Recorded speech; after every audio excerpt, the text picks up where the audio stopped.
What's the best way to approach drawing a very complex architectural subject? Let me show you the way I do it in this drawing of the Louvre facade.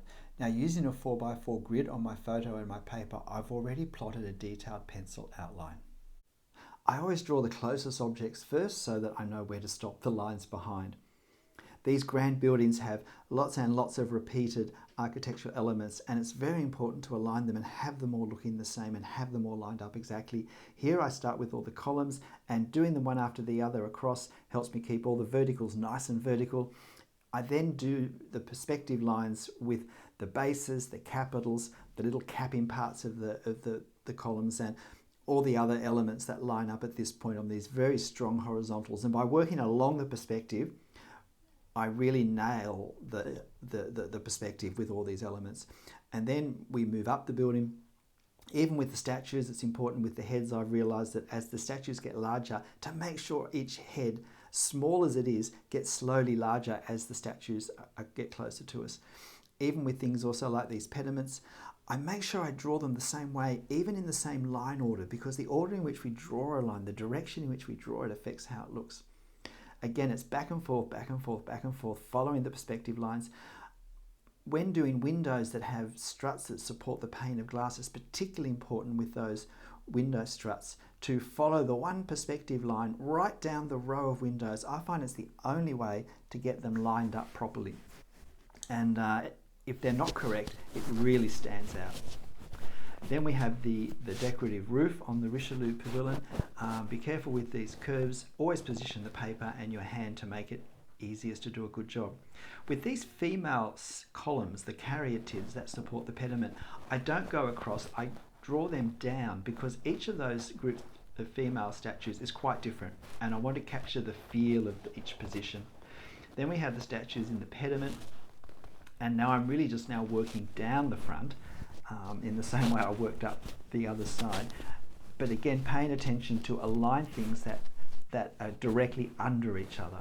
The vertical alignment wasn't so important on the right hand side because every story stepped back, which means things weren't directly aligned. So the horizontal alignment became the most important one. Often the vertical alignment is more popular. That's the one I favour. So then we finished down the base of the Richelieu Pavilion, and then it's just the furthest details down the left-hand side, just matching the architecture on the right-hand side with a lighter pen and a slightly looser feel. After that, it's time to get rid of the pencil underdrawing.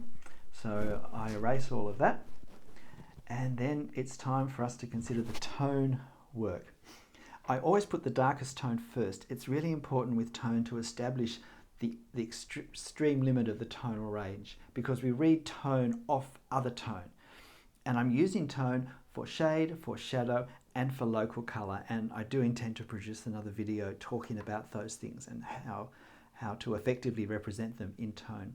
And unlike the line work where I'm very systematic, with the tone I go back and forth over the whole drawing. I try and do the darkest tones and then some of the lightest tones and then some of the mid-tones. And then I start to play around with what looks best, what makes the scene pop, what makes the architecture really stand out well. And this is the one place where I don't worry about the reference photo as much. I like my line work to be really accurate. But in the end, people aren't going to be looking at the reference photo. They'll be looking at my drawing. So I want to make my drawing look as good as possible, and so I adjust the tones to really make the various parts of my drawing stand out. And that's it. Here's a close-up of me drawing the female figures, the caryatids supporting the pediment, and you can see how I go down and try and capture the pose of each of these groups of female figures, and then the pediment sculptures come in place after that. Hi, I'm Stephen Travers. I hope that was helpful. Complex architectural subjects can be a bit intimidating. It can be easy to look and go, I wouldn't know where to start. And I've heard people say that, some of my drawings. Well, now you know with what must be pretty well my most complex structure in terms of architectural elements to draw. Now you know where I started, how I worked it out. And the important thing is to have a system and to go bit by bit. I hope that's been helpful for you. Never be afraid of pushing yourself in terms of what you take on. And whatever happens, have fun. I'll see you next time. Bye.